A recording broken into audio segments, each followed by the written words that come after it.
Thank you very much. We may all be seated now.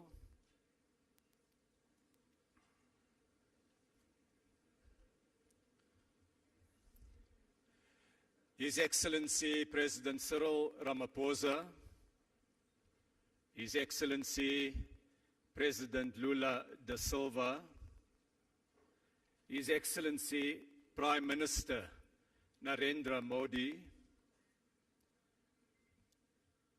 His Excellency Minister Wang Wentao, representing President Xi Jinping, Her Excellency Dilma Rousseff, President of the New Development Bank, His Excellency Deputy President Paul Mashatile, may I warmly welcome the Excellencies to this closing session of the BRICS Forum. Today the business community met, and we will receive a report on the discussions shortly. The discussions that dealt with the substance of the business forum. We will thereafter have the keynote addresses by the Excellencies. Those remarks will be the main cause of the meal that we are about to serve. I will therefore confine my remarks as an appetizer to those addresses. I am reminded, dear friends, that it is through trading, through travel, and through dialogue that friendships and lasting relationships are built. And it is remarkable how connected our people, our histories, and our economies in BRICS are. We have more than 2,000 years of trading history between Asia and Africa, with trade delegations reportedly sent by the African pharaohs to India in the age of Ptolemy. More than 1,000 years ago, there was a community of people who lived in the southern part of the African continent, near the banks of the Limpopo River. They were manufacturers and traders. They were artists crafting the golden rhinoceros. They traded with the outside world, with India, Arabia, and China, selling ivory and gold, buying pottery from China and glass beads from Persia. They were the people of Mapungubwe. They traded with China during the Song dynasty. Later, during the Ming dynasty, the great admiral Zhong He undertook voyages of discovery with a fleet of 300 ships and 28,000 crew, which traveled to the eastern part of the African continent.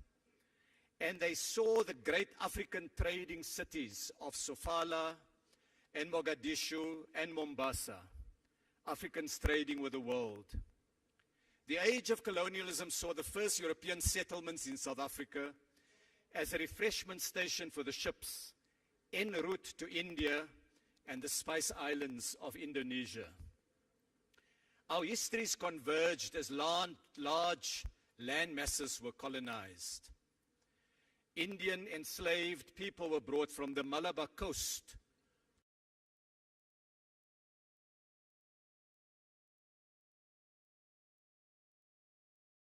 large numbers of Indian indentured laborers were brought to develop South Africa's our sugar industry, leaving a permanent mark in our demographic mix. And Mahatma Gandhi cut his political teeth here in South Africa. The age of colonialism saw too the start of the industrial scale transatlantic slave trade, taking captured Africans across the waters in cramp ships. And the modern state of Brazil emerged from that continent of the civilization of the Aztecs, the Mayas, and the Incas. And the spirit of Africa is alive in Brazilian culture, the warmth of its people, the music, and the samba that had its origins in Angola and Congo. And Russian history too contains connections. The great Russian writer Alexander Pushkin's great-grandfather was an African, Ibrahim Petrovich Ganibal, abducted from Cameroon, taken via Constantinople, and eventually taken to Russia, where he became a nobleman.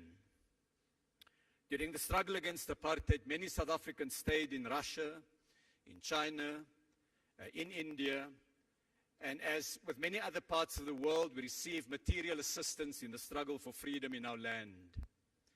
And so we are connected by history, but not only by history. Today we look forward to matters relating to the future. Today's event is held in the industrial heartland of the African continent, an economy with major industrial strengths in traditional sectors, but also with technologies in the space and satellite economy, in the digital sector, in new green technologies, in advanced manufacturing.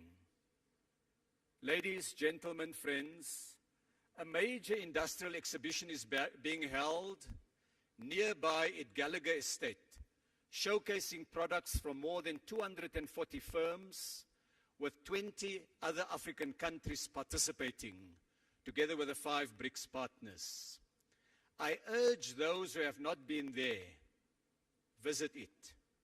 We held a manufacturing forum which provided a platform for discussion on green industrialization, on electric vehicle and battery production, playing to Africa's strengths in critical minerals.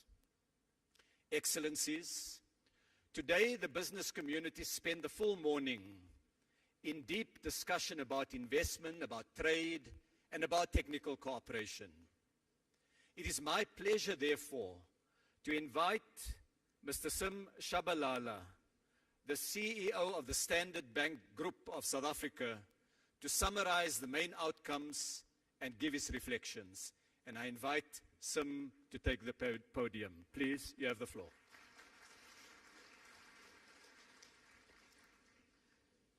Thank you very much indeed, Mr. Minister, for that kind introduction.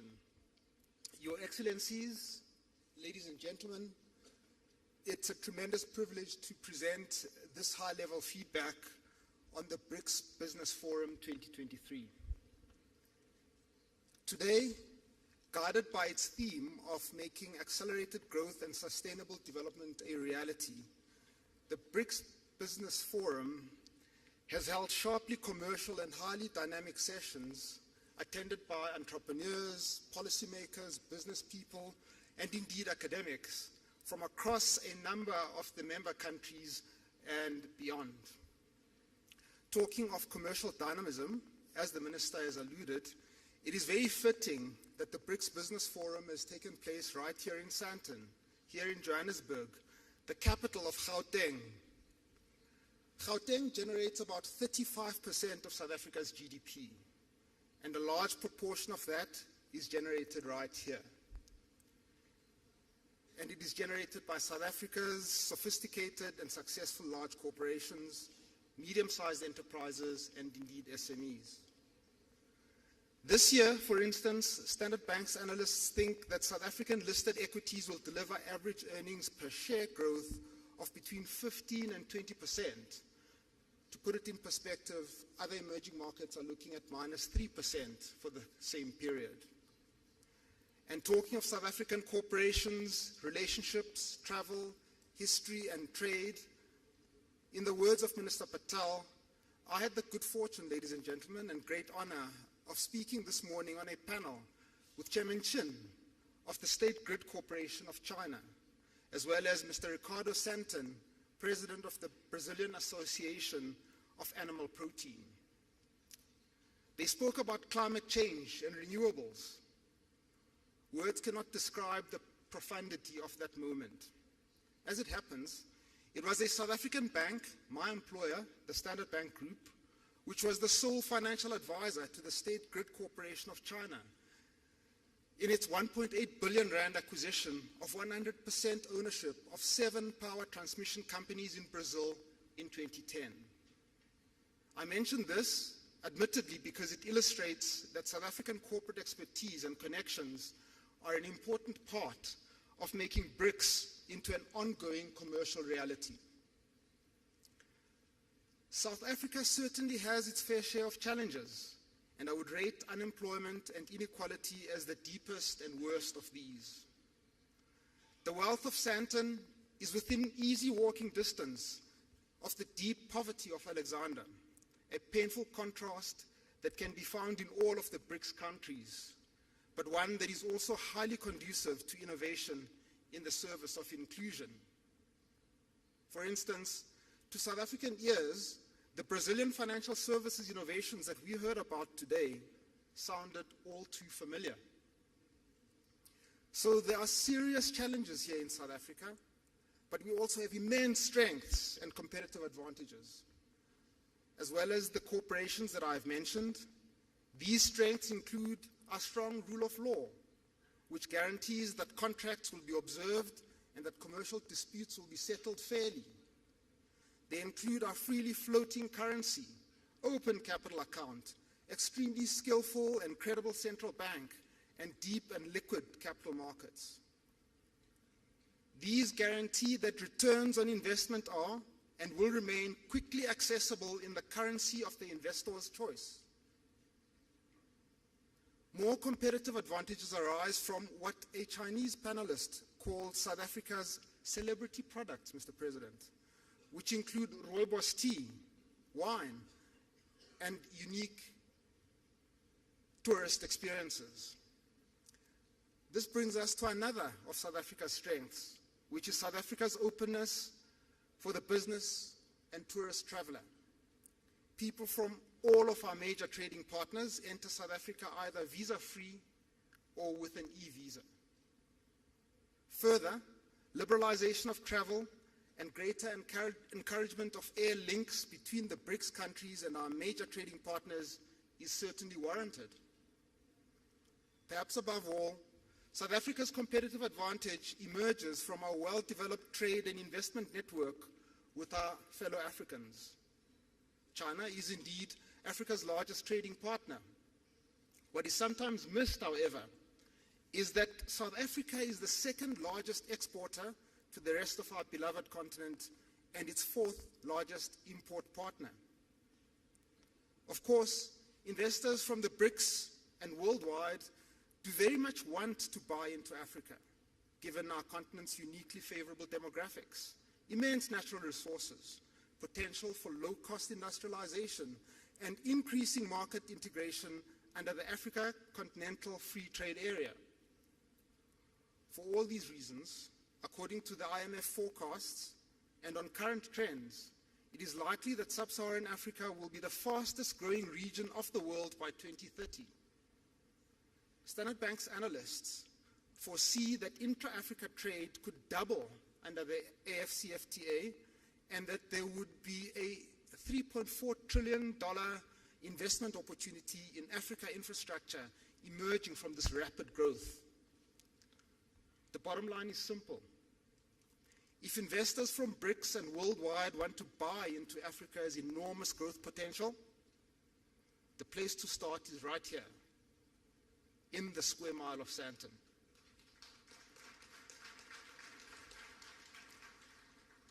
Today's discussions have examined current intra-BRICS trade and investment trends and explored tangible solutions to unlocking further trade and investment opportunities in the BRICS nations and worldwide. Given that the BRICS nations are agricultural powerhouses, agricultural production and trade were discussed in detail, with many useful comparisons, contrasts, and cross-learnings emerging. Participants were firmly of the view that much room exists for improvement across the BRICS nations regarding agricultural trade and market access. The same is true of Africa in general. Given the investments and the right policy environment, Africa can become the breadbasket of the world during this century, what Mr. Motsepe called the African century. Another important topic was the just transition. A participant argued, a just transition refers to shifting towards a sustainable and inclusive economy characterized by both social equity and environmental sustainability. Renewable energy is an enormous opportunity for public sector collaboration and private sector investment and trade right across the BRICS and beyond. The theme of entrepreneurship featured strongly. A vibrant SME sector is often the most efficient way to create jobs. and some SMEs become unicorns, and even mighty multinationals such as BYD and Tencent of China. Of course, for this to happen, countries need favorable business environments, strong education systems, and the appropriate financing institutions. Participants further argued that opening up market access to entrepreneurs across all BRICS presents an exciting opportunity to foster trade and job creation, and this again highlights the value of strong travel links and appropriate visa regimes. Within the general theme of entrepreneurship, there was much discussion of the role of fintechs, an area in which BRICS countries have already established a great deal of expertise and success. On finance for SMEs, participants pointed out correctly that startups are particularly vulnerable to sudden and sharp increases in interest rates. One of the roles for DFIs, therefore, is to provide concessional and patient capital for promising SMEs. Two essential preconditions for a financial system that is able to support both micro-enterprises and lower-income households are the democratization of data and universal access to a stable and credible form of identification. India has led the developing world on both access to data and ID, as has Brazil. In Africa, Kenya's rapid and sustained growth has also been powered by a significant pioneering use of mobile phone to create universal access to finance. The forum discussed the international payment system in some detail. From an African point of view, a highlight of this conversation was the discussion of the Pan-African payment system, which has immense potential to stimulate trade and growth by increasing the spend and certainty and reducing the costs of cross-border payments in Africa. Participants also debated the question of whether a BRICS currency is possible or even desirable, with strong views expressed both for and against, with little consensus being reached. Seen from a banker's perspective, the debate would probably progress more fruitfully if the discourse maintained a sharper conceptual distinction between international payments on the one hand and reserve currencies on the other. For example, and as the example of the PAPS illustrates, under certain circumstances it may be possible to simplify international trade and the attendant payments using a collection of domestic currencies without any reference to any international reserve currency. It's also important to be realistic about the necessary characteristics of an international reserve currency. These include being a currency issued by a central bank with very high credibility in the implementation of monetary policy, being the currency of a state or supranational entity with an equally strong track record of fiscal policy and meeting its debts, being freely available in large quantities in many jurisdictions, and full convertibility at all times. This set of characteristics cannot be quickly wished or agreed into existence, but can only emerge over a multiple of years as a track record of impeccable credibility and very wide use is built up. Finally, the forum also heard of the pleasing progress that is being made in institutional development, setting up sector-specific work streams which allow for concentration and focus on areas of common interest in infrastructure, manufacturing, energy, and financial services. In conclusion, today's discussions have been a very useful step in further unlocking the immense potential for trade and investment amongst the BRICS member countries. Thank you ever so much for your attention.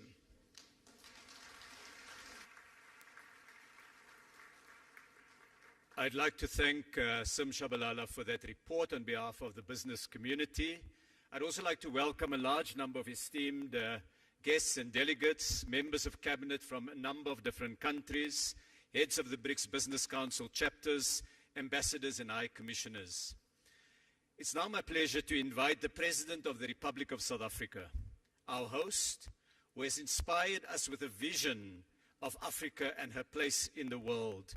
Please welcome His Excellency, President Cyril Matamela Ramaphosa.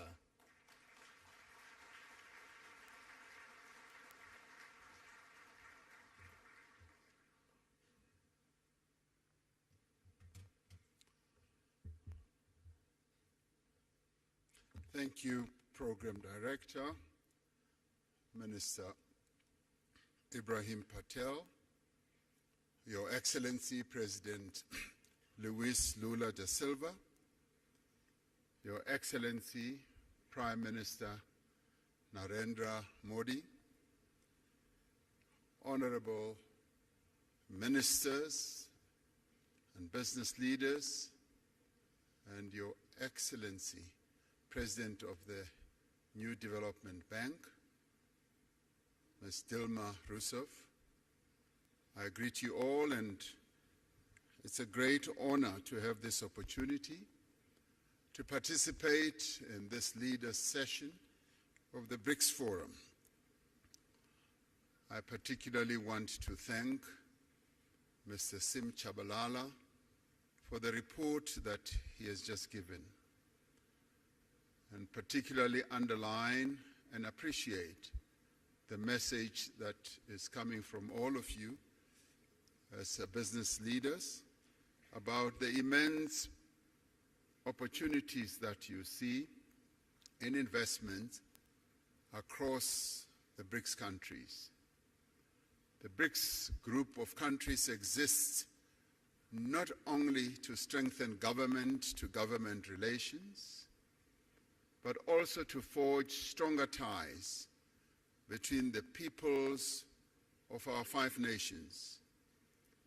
It is for this reason that several bodies have been established since BRICS was formed to enable cooperation across society, be it in business, be it in political parties, be it in the social sector, and also in the sporting sector. The BRICS Business Council is a vital and vibrant platform for strengthening economic ties between our respective countries and in forging common perspectives on inclusive economic growth and development, as we have heard from the report that has just been tabled by Mr. Tshabalala. The changes that have taken place in BRICS economies over the past decade have done much to transform the shape of the global economy. Together, the BRICS countries make up a quarter of the global economy. They account for a fifth of global trade and are home to more than 40% of the world's population. This agglomeration of these 5 countries has a major impact on various aspects of global activity and life. As we celebrate the 15th anniversary of BRICS, trade between BRICS countries totaled some $162 billion last year. Foreign investment has played an important role in the growth of BRICS economies. Total annual foreign direct investment into BRICS countries is 4 times greater than it was 20 years ago. However, the new wave of protectionism and subsequent impact of unilateral measures that are incompatible with WTO rules undermine the global economic growth and development. We therefore need to reaffirm our position that economic growth must be underpinned by transparency, by inclusiveness. It must be compatible with a multilateral trading system that supports a developmental agenda. the type of developmental agenda that the 5 countries that are members of BRICS have embraced right from the onset. We require a fundamental reform of the global financial institutions so that they can be more agile and responsive to the challenges facing developing economies. In this respect, the new development bank, established by BRICS countries in 2015, is leading the way. Since its formation, it has demonstrated its ability to mobilize resources for infrastructure and sustainable development in emerging economies without conditionalities. Earlier, before coming into this session, I was speaking to the president of the New Development Bank, and she was outlining to me how ready and willing the New Development Bank is in terms of supporting the development agendas of various countries. And we applaud this, and we appreciate this. BRICS economies have emerged as powerful engines of global growth. Yet the rapid economic, technological, social changes underway create new risks for areas such as employment, equality, as well as poverty in many of the BRICS countries. It is quite heartwarming to hear you as business people, as one listened to Mr. Chabalala's report, also focusing on issues such as poverty reduction and elimination, and inequality as well. It isn't often that you hear such very positive and forward-looking messages from the business community. So it's wonderful to be in a forum under the aegis of BRICS that you as business leaders are in tune with the developmental agenda that needs to be pursued to lift the people who live in BRICS countries and beyond out of the ravages of poverty and inequality. We therefore call on the business community to join hands with us to identify solutions to these and many other challenges affecting our respective economies. From a South African perspective, there is massive untapped potential for investment in our country and indeed on the African continent as well. In recognition of this potential, the theme for this 15th BRICS Summit is BRICS and Africa, the partnership for mutually accelerated growth, sustainable development, and inclusive multilateralism. Africa is a continent of great opportunity in industrialization process in a variety of sectors. This continent is rich in the critical minerals that will drive business success in the 21st century. The continent has resources of lithium, vanadium, cobalt, platinum, palladium, nickel, copper, rare earth minerals, rhodium, and many others. And these are the minerals that abound and are driving economic activity across the world. African countries have made it clear that the investors of choice are those who will come and invest in our continent, but also process the resources here, close to source, so that African countries do not export rock and sand, but export finished products as we would like to do. We are developing stronger regional value chains that will connect a number of African countries providing investors with diversity, with strength, as well as with resilience. The African Continental Free Trade Area creates a single market that is expected to grow to 1.7 billion people and nearly $7 trillion in consumer and business spending by 2030. The success of the African Continental Free Trade Area will require a massive investment in infrastructure. We need to mobilize the substantial financing that is needed to build the roads, the ports, the rail, the energy and telecommunications network that will enable industrialization and trade. It is also pleasing to hear that you, as the business community, you also see this area as opportunities that you can invest in. Growth in African economies will be driven in the main by small and medium enterprises. This requires focused as well as effective support to these businesses. It is important that specific financing be directed also to women-owned businesses so that they can harness the benefits of the Continental Free Trade Area.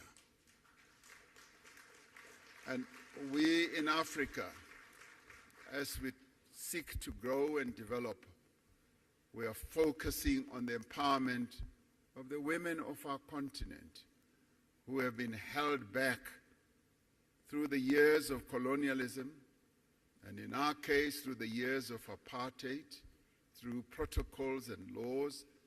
And we are saying we need to free the women of our continent so that they can trade, so that they can be in business and grow the economies of our various countries. Africa has a young, digitally connected and urbanizing population, a population which provides a stable workforce for companies in the future. The investment in skills development is continuing to grow. These factors all position Africa as the next frontier of productivity and growth. The BRICS countries have an opportunity to contribute to and participate in Africa's growth story. This can be achieved through greater cooperation in areas such as infrastructure, agriculture, manufacturing, new energy, and the digital economy. I was pleased to hear that these are also areas that you as business people are focusing on. South Africa has an important position in growing the African market, facilitated by the Africa Continental Free Trade Area and other free trade agreements. South Africa's industrial strength, our mineral endowments, and our large market opportunities provides a compelling value proposition for companies wanting to establish their businesses here. South Africa has significant industrial capacity with Africa's most advanced industrial innovation and fabrication base. Firms that have invested here recognize that South Africa has deep local capital markets and strong financial systems. We have a diverse and sophisticated economy, and this country possesses world-class infrastructure, skills, abundant natural resources, industrial clusters, and a host of incentives to support investment. And many investment and partnership opportunities exist in renewable energy, in infrastructure, in aquaculture, in ICT, automotives, pharmaceuticals, and advanced manufacturing, amongst others. It is clear from the report that we have just received that this has been a very productive business forum. And I'd like, as I end, to commend the BRICS Business Council, the respective ministers from the BRICS countries and officials, and all business leaders who have made a meaningful contribution for the success of this business forum, and to have all of you, almost 1,500, I'm told, to have this, what I see as a very successful business forum. I sincerely hope that your participation in this BRICS Business Forum will yield the productive outcomes that are required for us to catapult BRICS economies towards a more equitable and accelerated growth.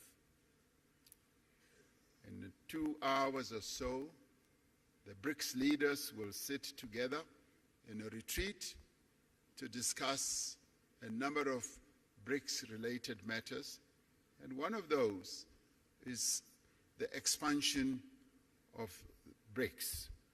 A number of countries, some of which are represented here, are seeking to be part of this BRICS family. And we appreciate that. It goes to show that the BRICS family is growing in its importance, in its stature, and also in its influence in the world.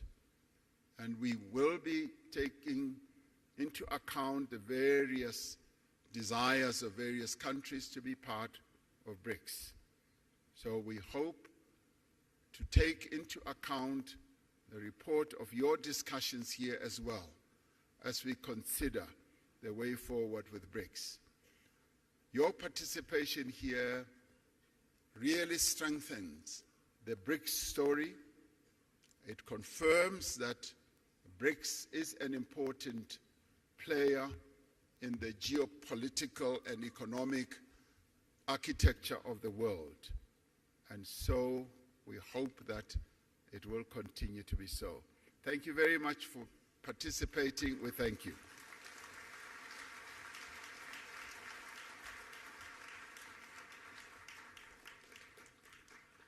Thank you very much, Mr. President, for those remarks. It is now my pleasure to invite the President of the Federative Republic of Brazil, His Excellency President Lula da Silva, to take the podium. Please join me in welcoming the President.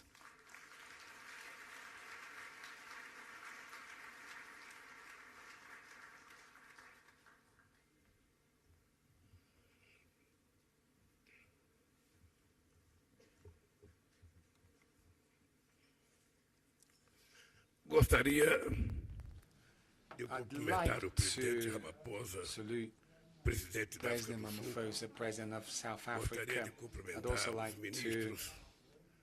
give my Gostaria de greetings to the cumprimentar a ministers, presidenta do novo banco the Coopera Dilma Rousseff. NDP President, Gostaria Comrade de Dilma cumprimentar os Rousseff, empresários e as also empresárias aqui the business presentes. people here in attendance. E gostaria, And I'd sobretudo, like de to, saudar above all, o governo sul-americano salute pela realização desse the fórum South empresarial. African government for Quero hosting this expressar minha business forum. I'd satisfação like to also por say compartilhar how este pleased I am evento for com os sharing demais this event líderes with dos the other países dos leaders BRICS. of the BRICS countries. Agradeço também a I would todos also os like to thank empresários e all the empresárias business presentes, people in em attendance, especial particularly a direção the do Conselho Business Empresarial, Council que Board, completa 10 which anos. is celebrating its O 10th anniversary. estabelecimento de parcerias Establishing entre os partnerships among setores the private privados sectors é uma is a dimensão very muito relevante do relevant BRICS dimension for the e BRICS, que dá and vida e which gives continuidade life and às continuity relações to entre países. relations between the countries. Desde a primeira Since the cúpula de first chefes de summit Estado of heads of e de state governo, and government, nossa our participação share in the global na economia economy has global been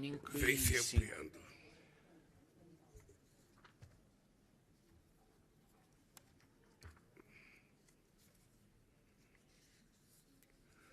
Já ultrapassamos We have o surpassed G7. the G7 already, Respondemos por accounting for 32% do PIB mundial 32% of the em world paridade de GDP poder de in compra. purchasing Projeções parity indicam forecasts indicate que os that mercados emergentes em emerging and desenvolvimento developing são markets are aqueles the que ones that will apresentarão show the highest maior growth índice de rate crescimento nos in the próximos coming anos. years.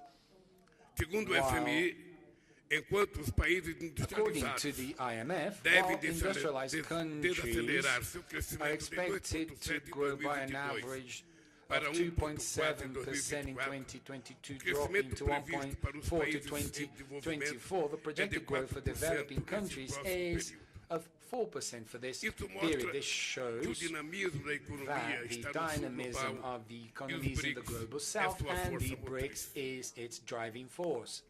O estoque de investimento Brazil's- externo direto dos BRICS The no BRICS, Brasil cresceu 167% international entre foreign 2012 e stock 2021, increased atingindo 370% 34,2 between bilhões de 2022 and Hoje, 2029 and 400 empresas do 2022, bloco operam no and in Brasil. today almost 400 companies from the bloc últimos 6 operate in anos de Brazil. After retrocesso e the estagnação, 6 years o Brasil of vai voltar a standing gerar still, emprego de Brazil is qualidade, going to create combater a quality pobreza jobs again. e a It's aumentar going a to renda fight das poverty famílias again and brasileiras. will increase the Apresentei income há of 2 Brazilian semanas families. o novo 2 weeks PAC, ago, I presented the Programa new de PAC, Aceleração do Crescimento. Growth Acceleration Plano Program. prevê The plan a retomada provides de for empreendimentos resuming paralisados, suspended aceleração dos que projects, estão em andamento accelerating e seleção de ongoing novos projects, and projetos. also selecting Trata-se new de projects. It programa is amplo, a com muitas comprehensive program oportunidades que with pode many interessar aos opportunities that investidores may dos be of países do interest BRICS. of investors from BRICS countries. Esperamos mobilizar We hope to 340 mobilize bilhões de dólares $340 para a billion modernização da nossa for infraestrutura modernizing logística, our com logistics investimento em infrastructures rodovias, with ferrovias, investments in hidrovias, motorways, portos e railways, aeroportos. waterways, ports Também and airports. daremos We prioridade à will geração also de give energia solar, priority eólica, to the biomassa, generation etanol e of biodiesel. solar and É wind power, enorme as well as o biomass, nosso ethanol, potencial de and produção de biodiesel. hidrogênio verde. We have immense potential for Estabeleceremos generating green parcerias entre hydrogen. o We shall governo e os establish partnerships between empresários em todas as government and áreas, the business sob community in forma all de concessões, areas through parcerias concessions, público-privadas public-private e partnerships, contratações and diretas. direct contracts. Para In que o order investimento volte a for crescer investment e gerar to grow desenvolvimento, again and precisamos drive garantir development, we need to mais ensure credibilidade, more muita credibility, previsibilidade, predictability, estabilidade and jurídica, legal política certainty, e social as well para o as setor privado. political and social certainty por essa for the razão, private tenho sector. For this defendido a reason, I ideia have de adoção de unidade advocated de conta the de idea of referência greater para o comércio, financial que não integration, substituirá where we could nossa have a moeda new nacional. reference unit which would not replace our national necessário currencies. A necessidade de financiamento The não atendida financing nos países em needs, the desenvolvimento unmet financing continua needs muito of alta. developing countries falta de remains high. reformas The substantivas lack of a substantial instituições financeiras reform from tradicionais traditional financial limitam o institutions volume limit the e volume as modalidades de crédito and dos the bancos já existentes. credit modes A decisão offered by existing banks. de The estabelecer decision novo of Banco de establishing Desenvolvimento the new development representou bank marco represented na a colaboração milestone efetiva in effective entre as collaboration economias among emerging Nosso economies. banco conjunto Our joint deve bank ser líder must global be a no global leader financiamento de in the projetos financing of que projects abordem that os address desafios the mais most urgentes do pressing nosso tempo. challenges of our time. Ao diversificar By fontes de diversifying pagamento em payment moedas sources locais, in local expandir currencies, sua rede de increasing parceiros its em partner aliados network, membros, o NB and its constitui membership, uma NDP plataforma constitutes a estratégica strategic para platform promover to a promote cooperação cooperation entre os países between em desenvolvimento. developing countries. Nessa estratégia, In this o strategy, engajamento com o Banco Africano de engagement with the Desenvolvimento African Development Bank será will central. be central No plano to this. multilateral, At the multilateral level, se the BRICS notabilizou por ser uma força stood que out for trabalha being a em prol force de that works in comércio favor global of a mais justo, fairer, more previsível predictable, e equitable Não global podemos trade. aceitar We o cannot accept neocolonialismo the verde greed, que impõe new barreiras colonialism that comerciais e imposes medidas trade discriminatórias barriers and sob o discriminatory pretexto measures under the de proteger o guise meio ambiente. of protecting the environment. A partir de As dezembro, of December, o Brasil Brazil ocupará a will hold the presidência do G20 presidency. A presença de The três presence membros of dos 3 BRICS BRICS na members troika in do the G20 G20 Troika will be a great opportunity for us to move forward on issues of interest to the global já south. contamos We already have South Africa's participation, but the group's representativeness may be increased with the entry of the African Union and other countries of the continent.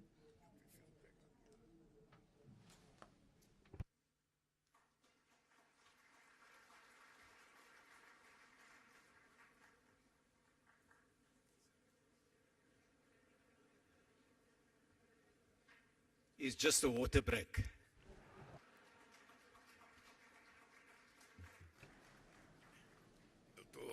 Eu estou falando de tanto desenvolvimento. I've been talking about developing, and then suddenly, I miss the main important source of life, water. Queridos amigos, dear friends, upon taking office as president of my country again, I am resuming the guidelines of Brazilian foreign policy. We started to rebuild South American integration. We have resumed our partnerships with the US, China, and the European Union. We hosted the summit of the Amazon countries. Still had to return to Africa. It is unacceptable that in 2022, Brazil's trade with Africa has dropped by 1/3 when compared to 2013, when it was almost $30 billion. Trade flow with Africa still corresponds to only 3.5% of Brazil's foreign trade. Our trade agreement network is still in its infancy. Existing agreements with Southern Africa and Egypt date from my second term. Today, over 65% of Mercosur exports to Africa went to African countries with which there is no agreement in force. There is plenty of room to grow. In addition to a past that unites us, we also share a common vision of the future. In my first 2 terms, the African continent was a priority for Brazil. I have made 12 trips to Africa and have been to 21 countries. Brazil is back on the continent where it should never have left. Africa has vast opportunities and enormous potential for growth.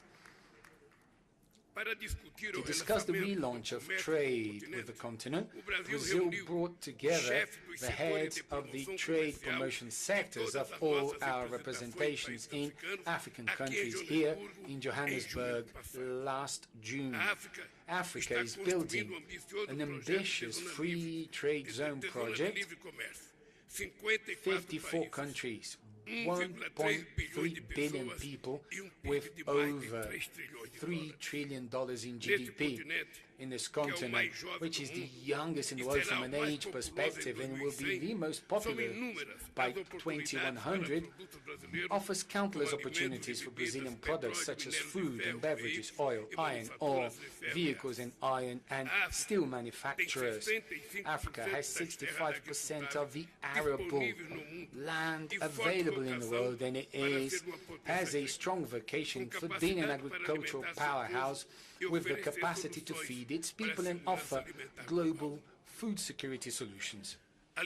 Combining investment and technology, Brazil has developed modern tropical agricultural techniques that can be successfully replicated in Africa. Through the Brazilian Agricultural Research Corporation, we have turned the Cerrado into an area of high agricultural productivity, and we can replicate this experience in the African savanna. My government has also resumed public policies to support family farming, essential to fight food insecurity and hunger that affects our continent. The More Food program, which I relaunched last June, allows small farmers to have access to financing to purchase tractors, tools and harvesters. As in the past, a version of the More Food program for food should be resumed as another aspect of Brazilian South-South cooperation.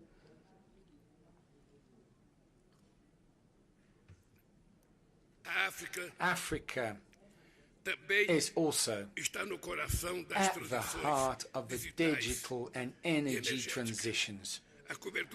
Internet coverage already reaches most of the African population, and digital innovation centers and financial technology services companies are multiplying, strengthening the Brazilian health complex. Strengthening may lead to ample opportunities for cooperation with South America. The African continent has important ore reserves such as, essential ore such as lithium and cobalt that will play a strategic role.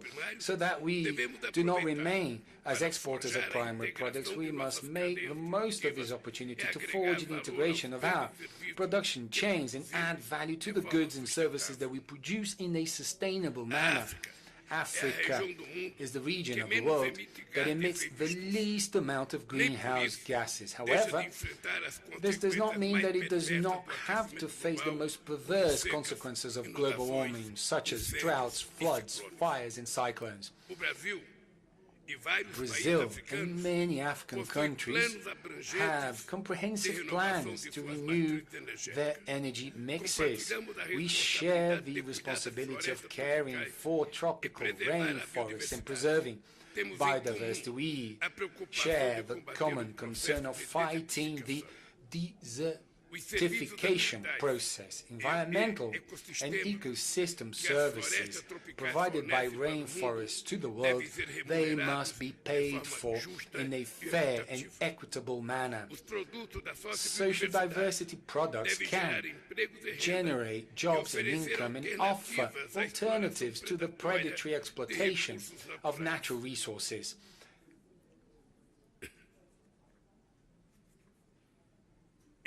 These are the pillars of the ecological transition plan that we will launch soon. For our economic and productive integration to flourish, it will be necessary to increase sea and air connections between the two sides of the Atlantic. It is inexplicable that we do not have direct flights between São Paulo and Johannesburg, Cairo or Dakar, essential for increasing the flow of people, trade and tourism. Therefore, I believe it to be very important, the proposal made by the BRICS Business Council of establishing a multilateral agreement of air services for the group with the main national transport and aviation authorities from the countries. Very relevant proposal, because the BRICS have a unique chance of shaping the global development path. You, business people, you're part of this effort. Together, our countries make up a third of the global economy. This relevance will grow with the admission of new full members and dialogue partners.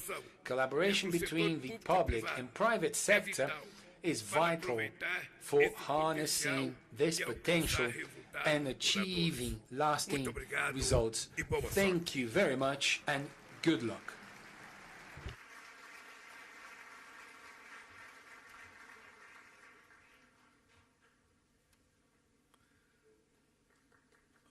Obrigado. I thank His Excellency President Lula da Silva. Our next speaker is the President of the Russian Federation, His Excellency President Vladimir Putin, who, while he's not able to be with us, will address us via video. I now ask that the video recording be started.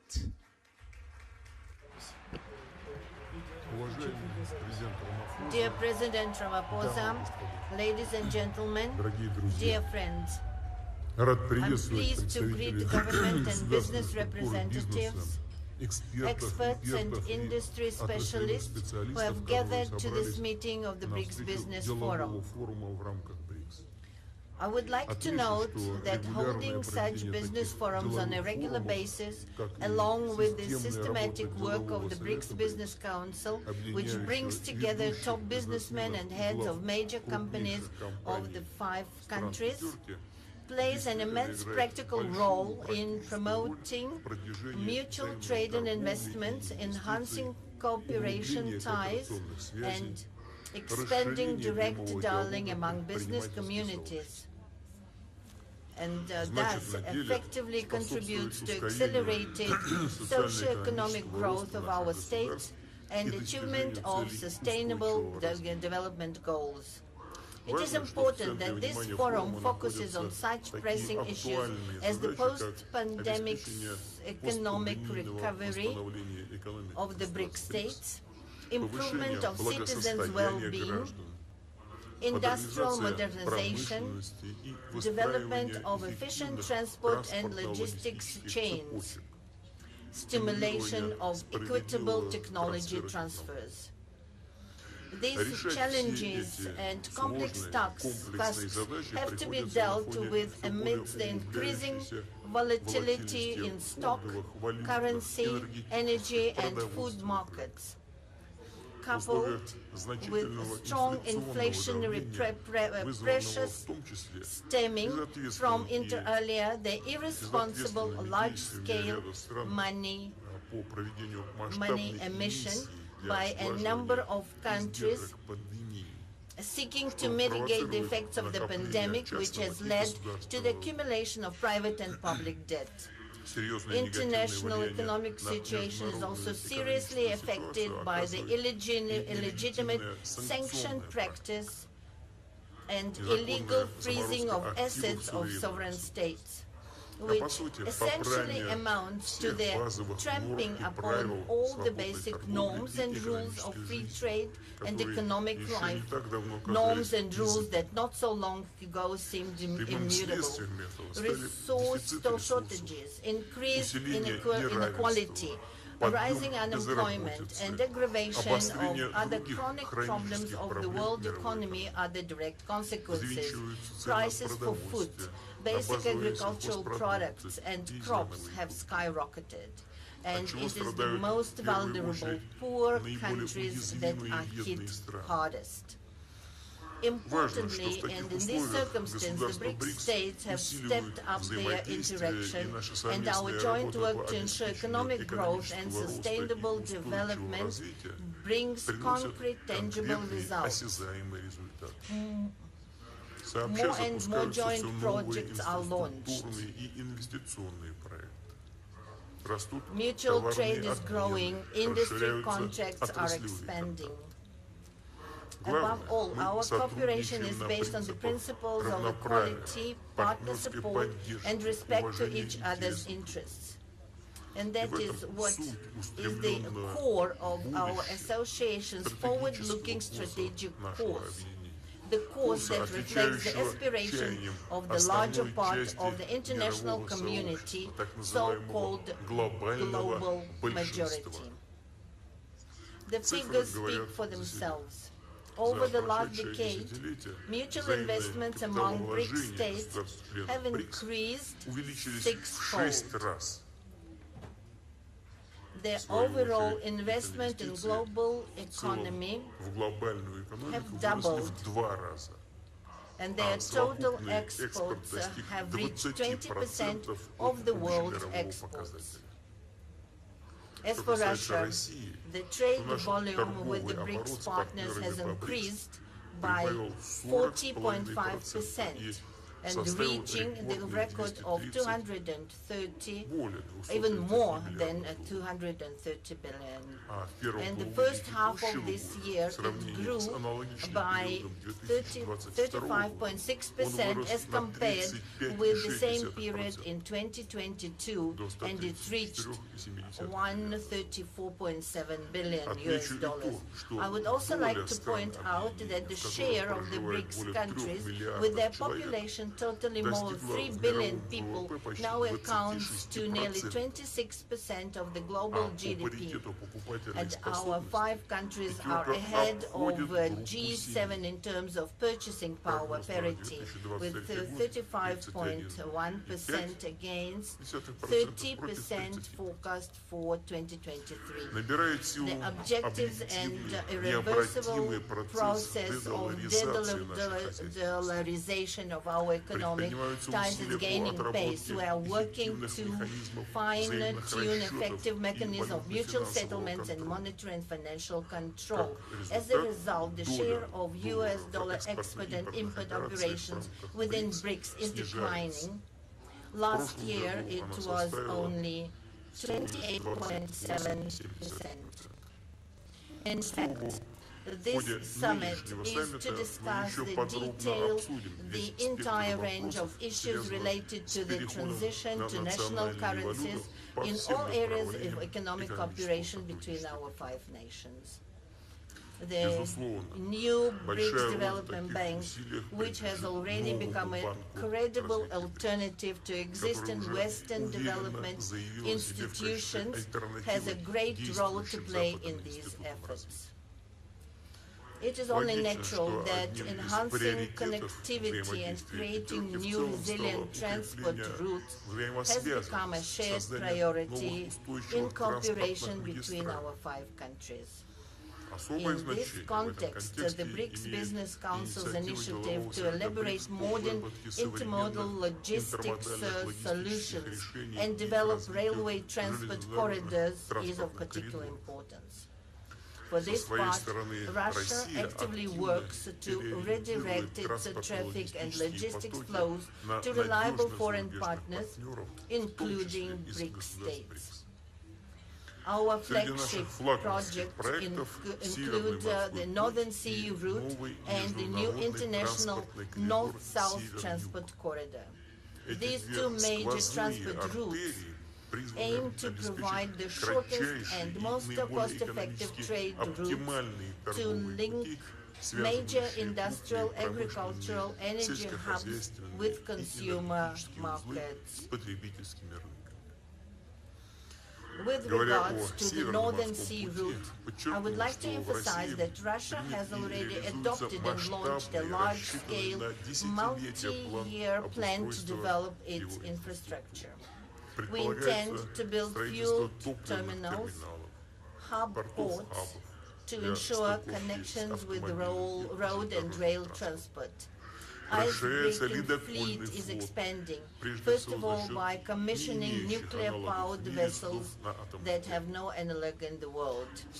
As for the North-South transport corridor, it will connect Russian ports of the Northern Seas and the Baltic and with offshore terminals in the Persian Gulf and Indian Ocean, thereby providing opportunities to increase cargo transportation between Eurasian and African countries.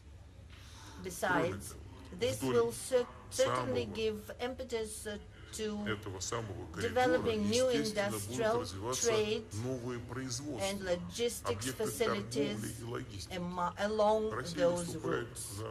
Russia stands for greater cooperation within the BRICS on reliable and uninterrupted supplies of energy and food resources to the world markets. We are consistently increasing supplies of fuel, agricultural products and fertilizers to countries of the Global South and making a significant contribution to strengthening global food and energy security, addressing acute humanitarian issues, and fighting hunger and poverty in the countries in need. All these issues, in particular, were discussed in depth at the recent Russia-Africa summit. For example, last year, trade in agricultural products between Russia and African states grew by 10% and amounted to $6.7 billion. In January-June this year, it increased by another record 60%. Our country is and will remain a responsible supplier of food to the African continent. Russian grain exports to Africa amounted to 11.5 billion tons in 2022 and almost 10 million tons in the first 6 months of 2023. And this is despite the unlawful sanctions imposed on us that seriously hinder the export of Russian food products and complicated transport, logistics, insurance, and bank payments. Russia is being deliberately obstructed in the supply of grain and fertilizers abroad, and at the same time we are hypocritically blamed for the current crisis situation in the world market. This has been clearly seen in the implementation of the so-called grain deal, concluded with the participation of UN Secretariat and initially aimed at ensuring global food security, reducing the threat of hunger, and providing aid to the poorest countries. We have repeatedly drawn attention to the fact that in a year under the deal, a total of 32 million tons of cargo has been exported from Ukraine, of which over 70% have reached high and upper middle income countries, including the European Union, first of all. And only about 3% have gone to the least developed countries, less than 1 million tons. None of the terms of the so-called deal concerning the lifting of sanctions imposed on Russian exports of grain and fertilizers to world market have been fulfilled. Obligations to Russia in this regard have been simply ignored. Even our free transfer of mineral fertilizers blocked in European ports have been obstructed. In fact, that is a purely humanitarian campaign that should not in principle be subject to any sanctions. With these facts in mind, since 18 July we have refused to further extend the so-called deal, and we will be ready to get back to it, but to get back only if all obligations to the Russian side are truly fulfilled. I have repeatedly said that our country has the capacity to replace Ukrainian grain both commercially and as free aid to needy countries, especially since our harvest is again expected to be perfect this year.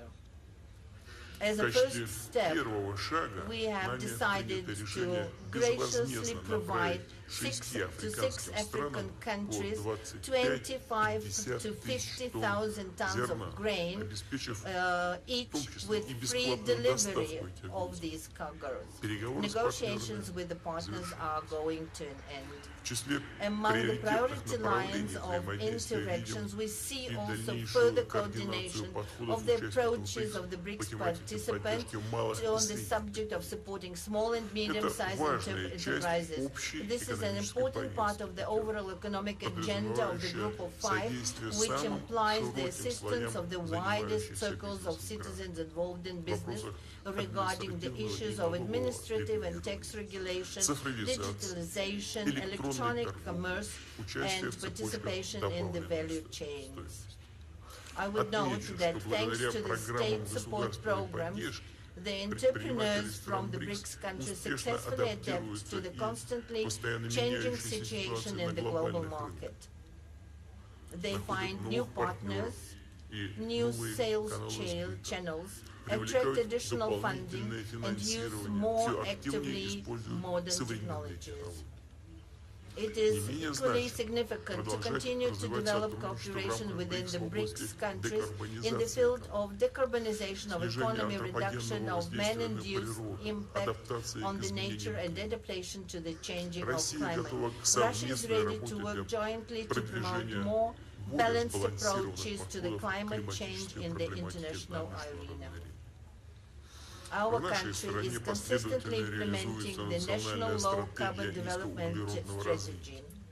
We plan to reach the carbon neutrality of the Russian economy not later than 2060, including through the introduction of technological innovations, modernization of infrastructure, for access to affordable and clean energy, conservation of ecosystems on land and sea. We believe that the implementation of the climate goals can be facilitated by a variety of technologies, including those that have been in use for a long time already, such as nuclear generation, hydropower, gas motor fuel.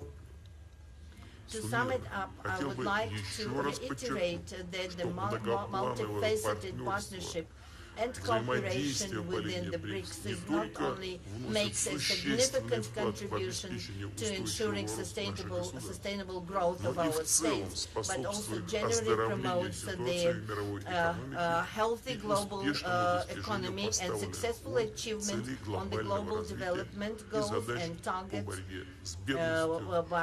set by the UN to fight poverty, expand people's access to quality health care, eradicate hunger, and improve food security. Therefore, I'm confident that the BRICS Business Forum and Business Council will continue their creative work aimed at the improvement of contacts between the entrepreneurial circles of the countries of the Group of Five and joint implementation of mutually beneficial projects.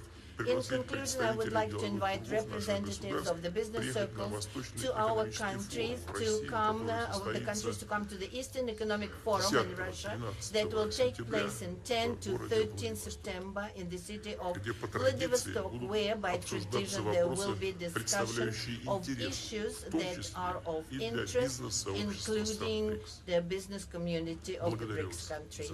Thank you very much for your attention.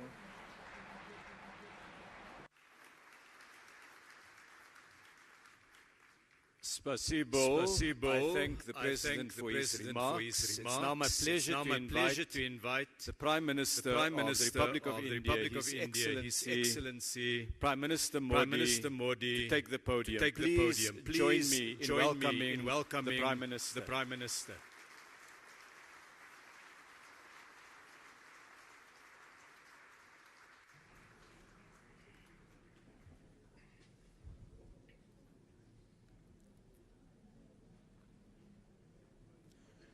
Excellencies,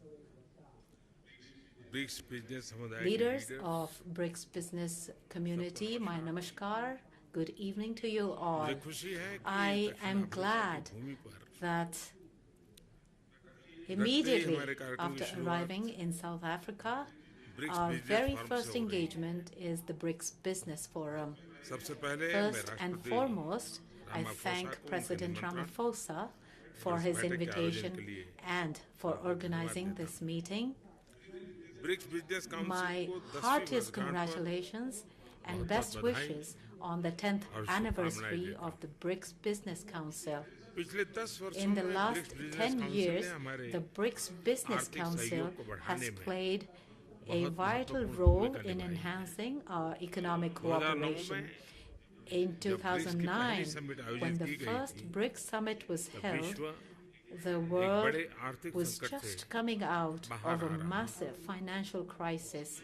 At that time, BRICS emerged as a ray of hope for the global economy.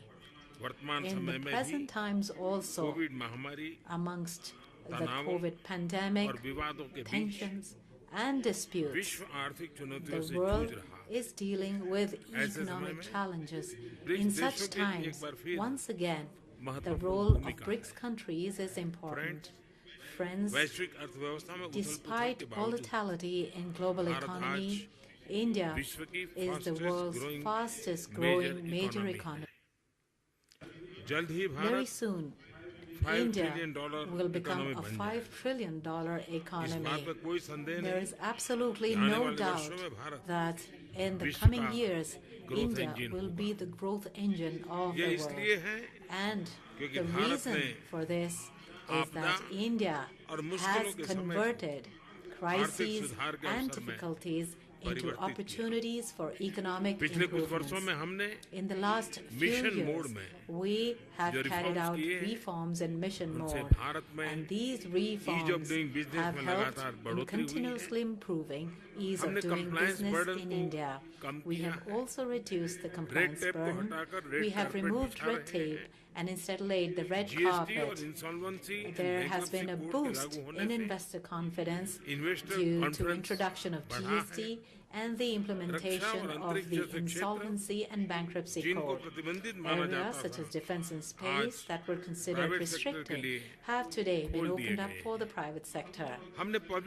We have laid special focus on public service delivery and good governance. By leveraging technology, India has taken a massive leap towards financial inclusion. The maximum benefit of this has reached our women in rural India. Today, with one click, millions of people in India get direct benefit transfers. So far, more than $360 billion of such transfers have been made. This has increased transparency in service delivery and reduced corruption and middlemen. India has the cheapest per gigabyte cost. Today, in India, from street vendors to large shopping malls, all use UPI, that is, the Unified Payments Interface. Today, India is the country with the highest number of digital transactions in the world. Countries like UAE, Singapore, France are also joining this platform. There are several possibilities of working on this with BRICS countries also. The large-scale investment being done on infrastructure in India is changing the country's landscape. In this year's budget, we have kept a provision of approximately $120 billion for infrastructure. By way of this investment, we are laying a strong foundation for a new India of the future. Rapid changes are coming into effect in all areas of railways, roads, waterways, and airways. Today, in India, new highways are being constructed at a speed of 10,000 kilometers per year. The number of airports has doubled in the last 9 years. We have implemented the production-linked incentives with an objective to promote investment and production, with logistics costs reducing. The manufacturing sector of India is becoming competitive. India is amongst world leaders in the area of renewable energy. We are taking active steps to make India a global manufacturing hub in areas such as solar energy, wind energy, electric vehicles, green hydrogen, green ammonia. It is but natural that with this, India will become a huge market for renewable technology. Today, India has the world's third largest startup ecosystem. There are more than 100 unicorns in India currently in areas such as IT, telecom, fintech, AI, and semiconductors. We are moving forward with a vision of Make in India, Make for the World. All of these efforts have directly had a positive impact on the lives of common people. In the last 9 years, the income of people has increased approximately 3 times. Women's participation in the economic development of India has been significant. From IT to space, from banking to healthcare, women have worked shoulder to shoulder with men and are contributing to the country's progress. The people of India have resolved to become a developed nation by 2047. Friends, I invite all of you to be a part of India's development journey. The COVID pandemic has taught us the importance of resilient and inclusive supply chains. For this, mutual trust and transparency are extremely important. By bringing our strengths together, we can make significant contributions to the welfare of the world, especially the Global South. Excellencies, once again, I congratulate the leaders of the BRICS business world for their contribution. I also thank my friend, President Ramaphosa, for this excellent arrangements for this meeting. Thank you very much.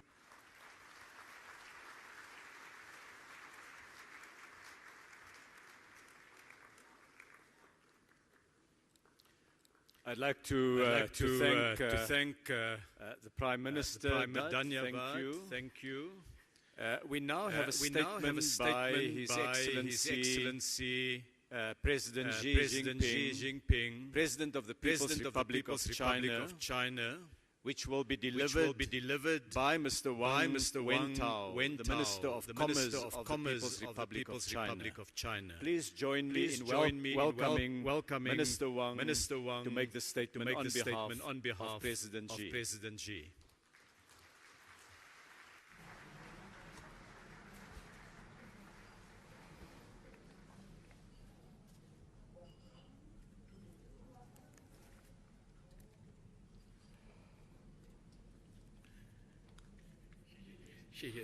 Thank you, Minister Patel. It is my great honor to read out the remarks on behalf of His Excellency Xi Jinping, President of the People's Republic of China, at the closing ceremony of the BRICS Business Forum 2023.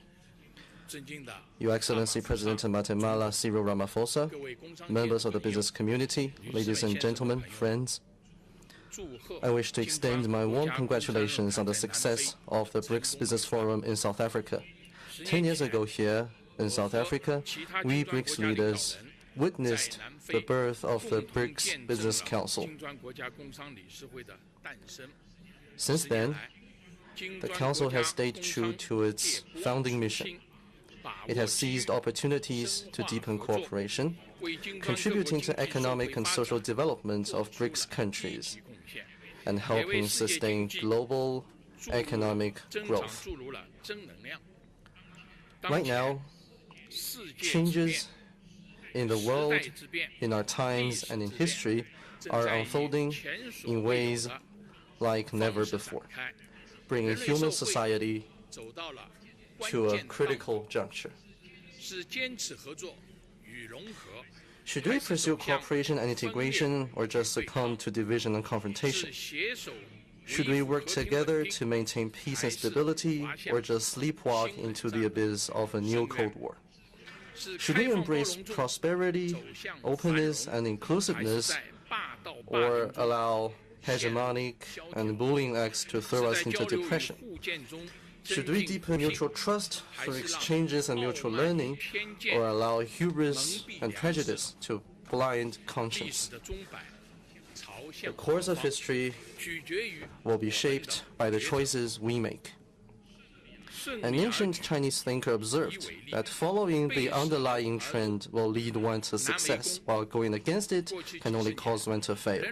We humankind have achieved notable economic development and social progress over the past decades, and that is because we have drawn lessons from the two world wars and the Cold War, followed the historical trend of economic globalization, and embarked on the right path of openness and development for win-win cooperation. Our world today has become a community with a shared future in which we all share a huge stake of survival. What people in various countries long for is definitely not a new Cold War or a small exclusive bloc. What they want is an open, inclusive, clean, and beautiful world that enjoys enduring peace, universal security, and common prosperity. Such is the logic of historical advance and the trend of our times. 10 years ago, I made a proposition of building a community with a shared future for mankind, calling on all countries to build this planet we all call home into a harmonious family. In the face of high winds, choppy waters, and even treacherous storms, we in all countries need to uphold the correct views of the world, of history, and of our overall interests, and act to translate the vision of a community with a shared future for mankind into reality. We need to promote development and prosperity for all. Many emerging markets and developing countries have come to what they are today after shaking off the yoke of colonialism. With perseverance, hard work, and huge sacrifices, we succeeded in gaining independence and have been exploring a development path suited to our national conditions. Everything we do is to deliver better lives to our people. But some country, obsessed with maintaining its hegemony, has gone out of its way to cripple the emerging markets and developing countries. Whoever is developing fast becomes its target of containment. Whoever is catching up becomes its target of obstruction. But this is futile. As I have said more than once, that blowing out others' lamp will not bring light to oneself. Every country has the right to development, and the people in every country have the freedom to pursue a happy life. With that in mind, I have proposed the Global Development Initiative with the goal of promoting development for all by the international community and boosting the UN 2030 Agenda for Sustainable Development. With the support of many countries, solid gains have been made in pursuing this initiative, with cooperation flourishing in various fields. China will work with all other countries to speed up cooperation under the Global Development Initiative, strengthen drivers of global development, promote the reform of the World Trade Organization in a comprehensive and in-depth manner, meet common challenges together, and make life better for people across the world. We need to achieve universal security. Recent years have seen a turbulent world. Many countries and regions are plagued by wars and conflicts, and many people are displaced.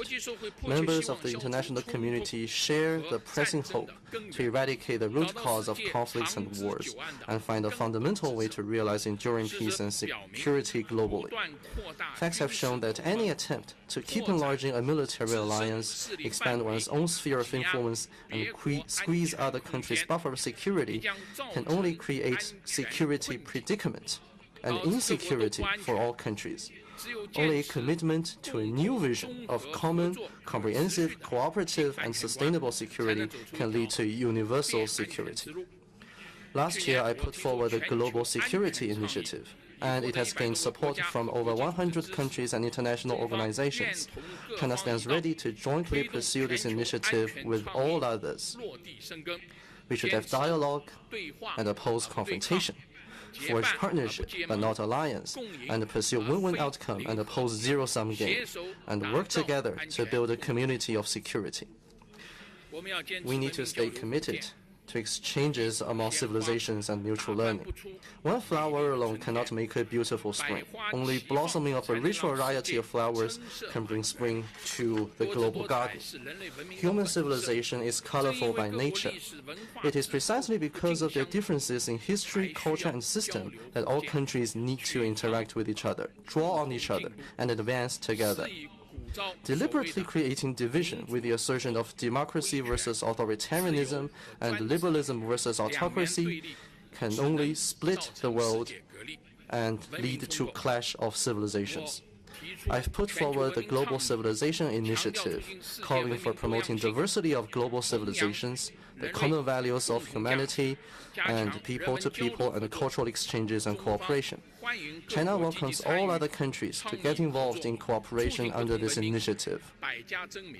We should encourage different civilizations to bring out their best and flourish together. We should break barriers to exchanges and renew human civilization.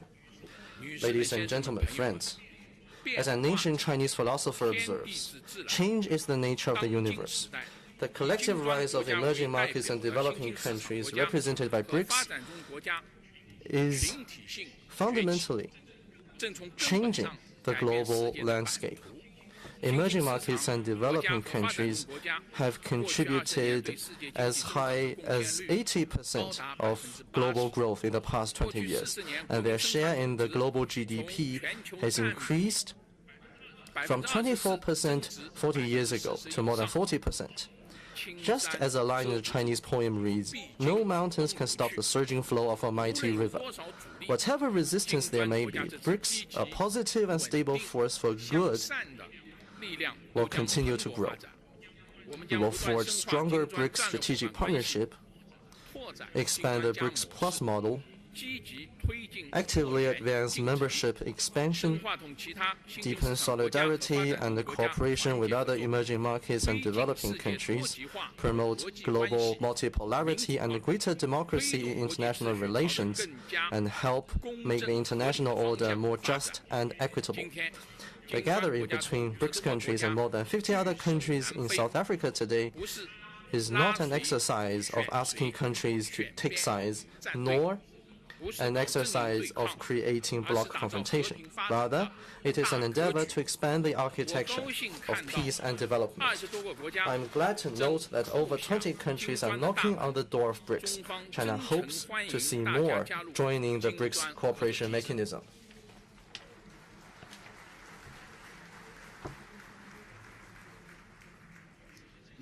Ladies and gentlemen, friends, China stays committed to an independent foreign policy of peace and the building of a community with a shared future for mankind.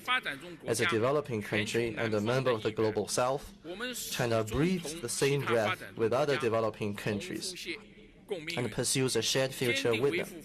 China has resolutely upheld the common interests of developing countries and worked to increase the representation and voice of emerging markets and developing countries in global affairs. Hegemonism is not in China's DNA, nor does China have any motivation to engage in major power competition. China stands firmly on the right side of history and believes that a just cause should be pursued for the common good. At present, we Chinese, under the leadership of the Communist Party of China, are advancing the great rejuvenation of the Chinese nation on all fronts by pursuing Chinese modernization. Chinese modernization aims to achieve common prosperity, material and cultural ethical advancement, harmony between humanity and nature, and peaceful development for a huge population. Chinese modernization has created a new form of human advancement and presented a new future of modernization. We hope that other developing countries and draw on the outstanding achievements of human civilizations and find their own paths to modernization in keeping with their national conditions. Achieving high-quality development is a top priority in China's goal of fully building itself into a modernized country. We are committed to applying a new development philosophy and creating a new development paradigm. In the past decade, China has contributed more than 30% of annual global growth. This year, the Chinese economy has maintained the momentum of recovery and growth. China enjoys several distinct advantages: a socialist market economy in systemic terms, a supersized market in terms of demand, a full-fledged industrial system in terms of supply, and abundant high-caliber labor force and entrepreneurs in terms of human resources. The Chinese economy has strong resilience, tremendous potential, and great vitality. The fundamentals sustaining China's long-term growth will remain unchanged. The giant ship of the Chinese economy will continue to cleave waves and sail ahead. China will remain an important opportunity for the world's development. Our door is wide open to anyone who wants to engage in cooperation with us. As a supersized economy, China will remain firm in advancing high-standard opening up. We will continue to expand market access, cut the negative list for foreign investment, and further open the modern services sector. We will steadily improve the business environment, provide national treatment to foreign investment enterprises, foster a world-class market-oriented business environment governed by a sound legal framework, and build a globally oriented network of high-standard free trade areas. We will continue to advance ecological conservation, accelerate the building of a beautiful China, actively and prudently move toward carbon peak and carbon neutrality, and pursue all-round green transition in economic and social development. Going forward, as it endeavors to achieve modernization for its more than 1.4 billion people, China will surely contribute even more to the global economy and provide even more opportunities for the global business community.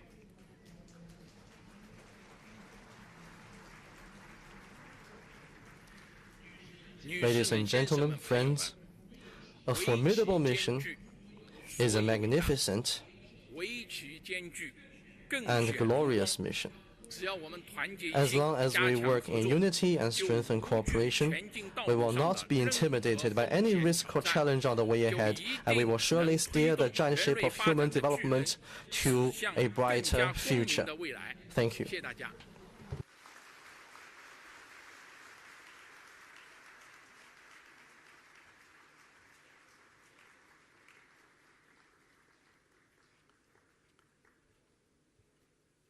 I wish to thank President Xi Jinping for his remarks, to Minister Wang for delivering it on His Excellency's behalf. We've now heard the views of five heads of state. views representing more than 40% of the world's population. Their Excellencies too have heard the reports from the business community of the discussion you have had today. Ladies and gentlemen, this brings us to the close of this session. I want to thank very sincerely the heads of state, their excellencies, for the time, for the insights, and for the comments that they've made.